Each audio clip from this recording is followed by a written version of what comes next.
Douglas Allen Bickford. It is the 5th of May, 2022 at 9:30 a.m. here Pacific Standard Time. Broadcasting live out of my hometown, Klamath Falls, Oregon, from my 105-year-old house, which I call my mansion.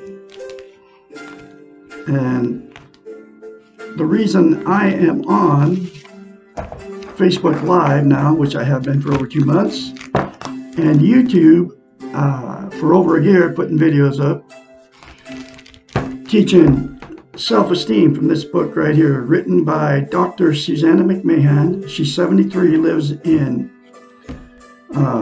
Madrid, Texas with her husband. She wrote this book in the 90s. It was published in 1992, The Portable Therapist. And I'm teaching how to love yourself and maintain that love for yourself. It's called self-esteem, okay? This book, every lesson in this book talks about, it doesn't have chapters, I call them lessons. Every lesson in this book talks about how we've been taught and trained not to have a healthy mind. In order to have a healthy mind, you have to have self-esteem, self-worth. They're actually training us not to love ourselves, okay? Back then, and she wrote the book 30 years ago, folks. So she was talking about the televisions, the state governments, the churches, the schools were teaching us to have unhealthy minds. Just one of them is how they taught us, right? Men don't cry, women don't get angry, children should be seen and not heard. That is just one thing that you've been taught throughout your life from the time you're a little kid to be, okay? That's how they've done it to us. It's called brainwashing, all right? That's just one example of the millions of things. Terrible twos for a little kid, 2-year-old, right? Calling little, we've been trained to believe that, you know, we've been told terrible twos. So everybody calls their 2-year-old terrible, all right? What comes out of your mouth is what is, you make it happen, okay? Because everything that comes out of your mouth is what's in your heart. And they put that in your heart on purpose, okay? But that's what she talks about in this book. But she never mentions the television or anything. She calls it the Western training model, okay?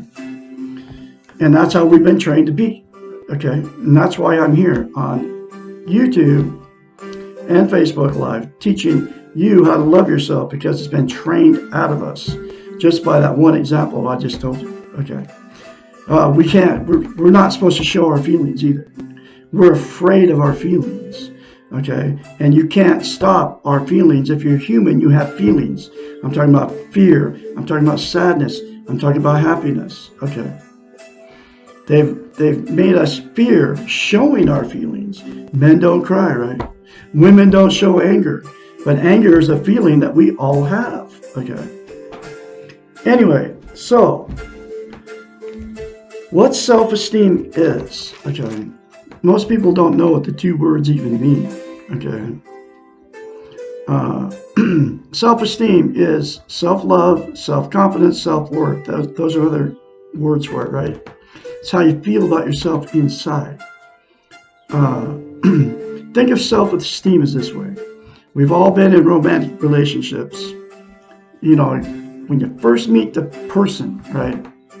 That good feeling that you have for that other person, both sides, right? You're bragging to everybody, oh, this is my soulmate. You know, we were meant to be. God got us together on purpose, right? There's only one person, and it's you, that we were meant to be together, right? All that kind of stuff going on. Because you feel good in that mode. I mean, I've done all this stuff, okay? And both of us did the same thing, okay? Well, self-esteem, self-love, self-worth, self-confidence is that good feeling towards yourself. And she, as a psychiatrist, because she's had many thousands of clients in her career, I don't know what she's doing now, but I am her spokesperson. She's nowhere to be found, okay? She's not on YouTube, she's not on Facebook, she's nowhere, okay? I don't know what she's doing. But anyway, she's had thousands of clients that would hire her as a psychiatrist to fix their messed up minds. She knew when these people would hire her that they didn't have self-love because nobody was teaching it. Even back then, and 30 years ago, folks, nobody was teaching it. In fact, they were making us have unhealthy minds on purpose, and she knew it. That's why every chapter or every lesson in this book talks about it, right? How they trained us and taught us to be. It's called social engineering. She don't call it that, but that's exactly what it is. And they're using the televisions and everything to do it. Now it's 1,000 times worse since when she was practicing because of the social media. So anyway, her clients would come to her seeking help to fix their unhealthy minds. She knew they didn't have self-esteem, self-love. So she came up with a concept. It's called mirror therapy. She's the originator of mirror therapy. And you never hear this. This is like the first time you've ever heard it. Ever heard anything like this, because nobody's teaching it except for Douglas Allen Bickford here in Klamath Falls, Oregon, in the good old United States of America. Anyway, here's that concept that she came up with. You look at yourself in the mirror every day. We all do. Shaving as a man, or putting your makeup on as a woman, or brushing your teeth, or whatever, fixing your hair. Anyway, so here it is that she came up with, a psychiatrist. Look, you say 4 things to yourself in the mirror daily instead of criticizing yourself, or thinking it or saying it. Criticizing yourself. So say to yourself, I love you. I love my inner child. I'm worthy to be loved, worthy to love. I am full of goodness. And you say that every day instead of criticizing yourself, and it'll give you what is known as self-esteem. But that will give you self-esteem, but to maintain the self-esteem, you have to practice it. It's like lifting weights. You start lifting weights, you build muscle mass, you stop, and you have to start over again to get the same muscle mass. That means you have to lower the weights and all that stuff. Go back to the original, what you started at. It's very difficult to lift weights. I've done it many times, right? But self-esteem is the exact same thing for the brain. She knew it as a psychiatrist. She went to school for 10 years to get a doctorate in psychology so she could become a psychiatrist, so she knows how the brain works. That's what psychology is. They study the science of the mind and how it works. And she learned that mirror therapy was the absolute most powerful thing you can have to fix your messed up brain. And one of the reason that's mirror therapy so powerful, you can't lie to yourself in the mirror. You can very easily criticize yourself in the mirror because you're not lying to yourself in the mirror. But you can't say good things about yourself because you're lying to yourself in the mirror because you don't believe it, you don't feel it. And it's not even your fault. It's how you've been trained to be, to feel bad about yourself. Okay? So anyway, that's why mirror therapy is so powerful. And so the very first time you do it, folks, you're going to have to force yourself to do it like I had to. And as soon as I read it in that book, I did it. I mean, it was like, whoa. And it'll feel very, very weird. But you have to keep at it. Because if you don't continue it, you won't maintain self-esteem. Okay? So I'm the only one on the internet teaching self-esteem. I'm the only one telling you how to get it, which is the 4 things to yourself in the mirror. I'm the only one telling you how simple it is, which is those 4 things to yourself in the mirror daily without fail for the rest of your life. It'll take you less than 5 seconds. I love you. I love my inner child. I'm worthy to be loved, worthy to love. I am full of goodness. To change your life, to get self-esteem. But you have to say it every day to maintain it. Okay, it's not going to do you any good to say it a few times in front of the mirror and call it good. You have to keep saying it. Just like I said, it's like lifting weights. So you have to practice it daily. And I'm the only one telling you how to get it, the only one telling you how simple it is, and I'm the only one telling you how important it is to have it. And here's why. We can't love without self-esteem. We cannot be loved without self-esteem. And we also cannot be content without self-esteem. What content means, it's you feel good about how, where, and what you are. It's also known as internal peace. There's 10 things that people are using to try to be content, and they're all externals outside of yourself, and they are drugs, alcohol, sex, food, television, gambling, religion, another person, material possessions, or money. 10 things. They're all outside of yourself, and they will make you content temporarily, but the only thing that'll make you content permanently is to attain self-esteem. And the absolute only thing that's going to give it to you from a psychiatrist is to say those 4 things to yourself in the mirror every day without fail for the rest of your life. Period. So this is what happens because we can't be loved or be loved, right?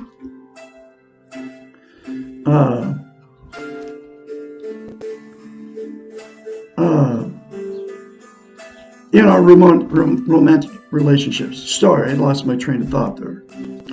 But so you attract exactly what you are. If you don't have self-esteem, you're going to attract somebody with no self-esteem. So then what happens is 2 people get married or they just get together, right? And that good feeling, you all know that good feeling, man. It feels like love, okay? And that's what that good feeling feels like. But it's not love. It's like the good feeling from just meeting that person. But as soon as that good feeling goes away, you move in together and all the everyday stuff in life, you start to get to know each other. And then that good feeling goes away. And then, and this is all without self-esteem, the fights, the arguments, the cheating, the drug use, the alcohol use, going to bars, putting on a big smiley face when you go to church together, right? Hiding all the relationship's bad, and you both know it, but you hide it from everybody because you don't want to be you don't want people to know that, whoa, what's going on behind closed doors. Okay, so then the relationship, it turns toxic with 2 people without self-esteem. And then what will happen because of that is you'll either get divorced or separate, and then each person will go to all their friends and family, go tell everybody how terrible that person was to them. Both people will do that, blame it on the other person, because nobody wants to be responsible for the collapse of the marriage or the relationship, right? Because you're embarrassed by it, okay? Because you couldn't make it. And that's with no self-esteem. So then what happens with those 2 people? I've done all this stuff. Then you go jump in another relationship. Either you'll jump in one immediately so you don't have to feel the pain, or you will worry, or you'll wait a little while. But then you'll jump back in another one, and the exact same thing will happen because you didn't get self-esteem before you met that new person. That's why I've been married 4 times. It's why you've been married more than once. It's why you've had many failed relationships. Okay? And the other thing that will happen is the 2 people that got married or whatever without self-esteem got together will just like say screw or just stick it out. They'll just sit there and abuse each other, but it all gets swept under the rug, all that abuse. You won't tell anybody about it. And you just stay together forever in a toxic relationship. And that's because you don't want to be a failure. You don't want to be alone. You don't want to be shunned by all your family and friends. And you're afraid to leave. You have nowhere to go. So you stick it out in these toxic relationships, miserable for your whole life. There's a lot of people doing that too. Okay. Why do you think the marriage rate or divorce rate is like 75% worldwide? Because people don't have self-esteem before they got in to a relationship or marriage or whatever. That's why people have been married more than once. That's why I've been married 4 times. That's why I've had many failed relationships. because I got somebody just like me, somebody with no self-esteem. And that's because nobody's teaching it how to get it. But anyway, the last thing that'll happen is the two people that have been in toxic relationships their whole life because of no self-esteem will just say, screw it, and they'll just be alone for the rest of their lives. But they'll still be miserable alone because they still don't have self-esteem, okay? Even though they're lonely and sad and miserable, and they'll use all the 10 things to try to make themselves happy, which is, I already told you what that was. Television's one of them, okay? And there's lots of people doing that too. But the good news is you can cure all of those situations by saying excuse me, by saying 4 things to yourself in the mirror every day without fail, okay? Which is, I love you, I love my inner child, I'm worthy to be loved, worthy to love, I am full of goodness. Because I say it every day, I have been for over a year. I love Douglas Bickford, I love my inner child, I'm worthy to be loved, worthy to love, I am full of goodness. For less than 5 seconds. So anyway, that is what will happen without self-esteem. Why it's so important to get it, okay? And why I'm here teaching it. Now I'm going through one lesson at a time from Dr. Susanna, her book, which is lesson number 70, if I change, will my partner? There are 3 answers to this question. Yes, no, and maybe. The yes means that when one part of a system, the relationship, changes, the whole system is affected and changes do occur. The no means that we cannot control the changes except for ourselves. Changing ourselves will not ensure changes in others.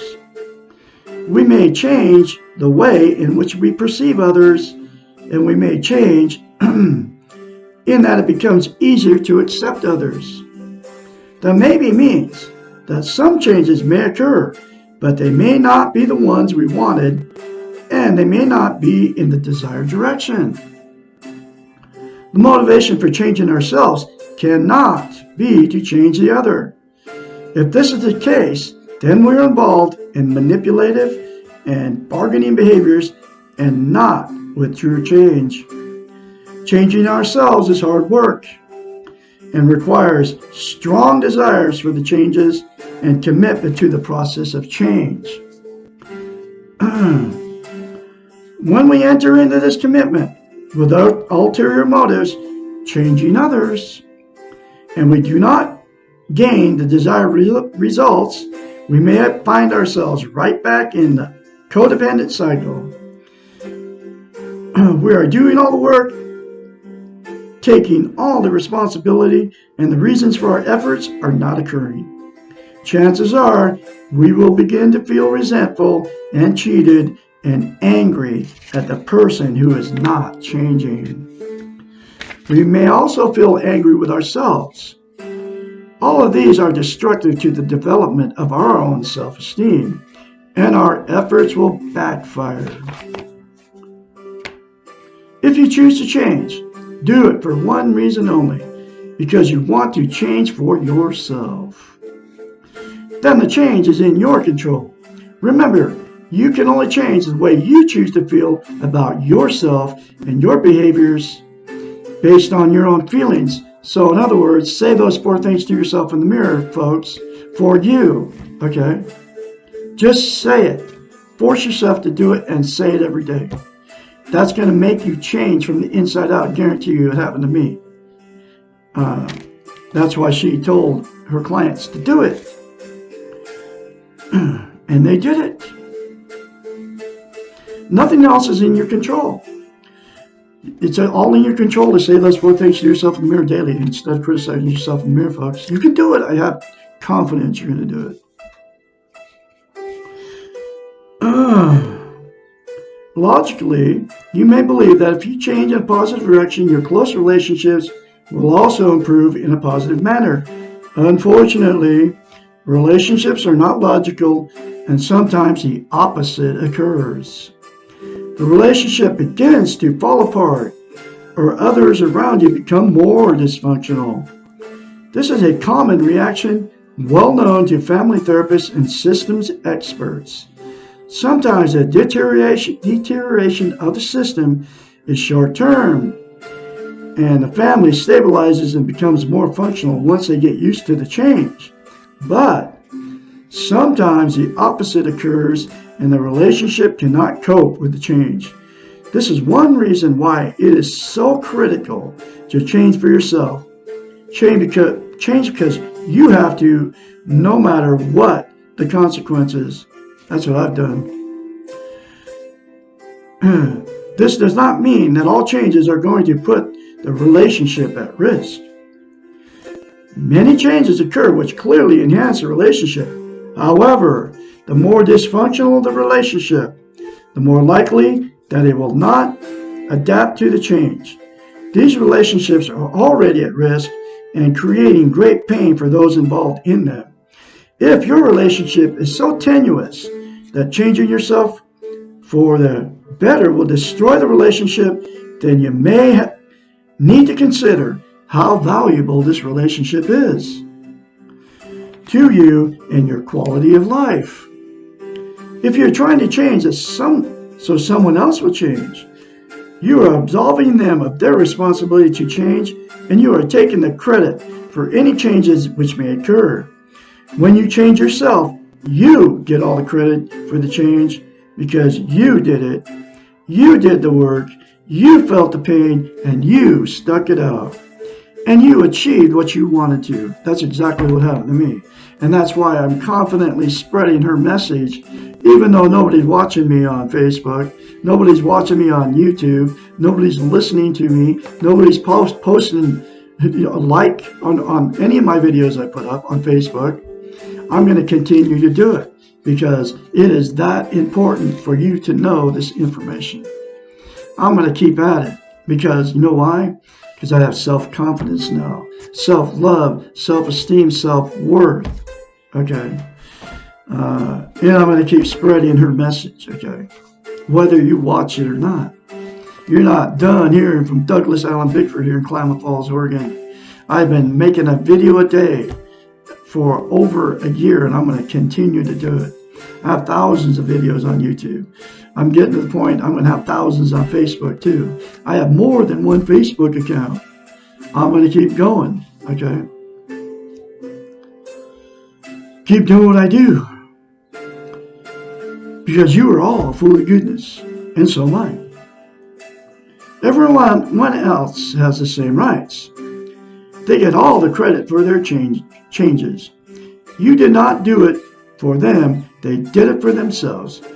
Do not try to change for others. It never works! Exclamation point. So you have to change yourself, folks, and those 4 things to yourself in the mirror will do it. Guaranteed from Douglas Allen Bickford here, and also from Dr. Susanna McMahon. I am her spokesperson now, because she's nowhere to be found. I'm going to have another lesson for you tomorrow, which is, what can I do for others? Question mark. Which is lesson number, 71. I don't know what happened to my pen. Anyway, I can be your mentor when you start going through this change.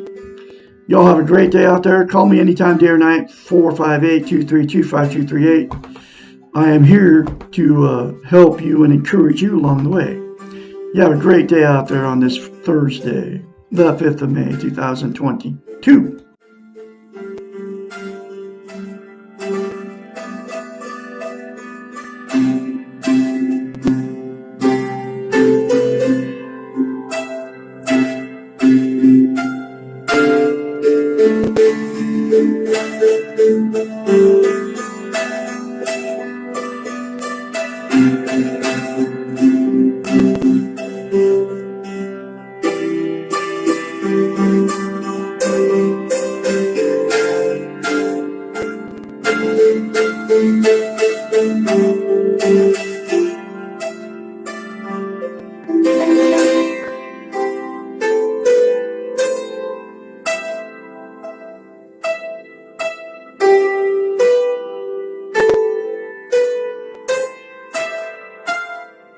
you.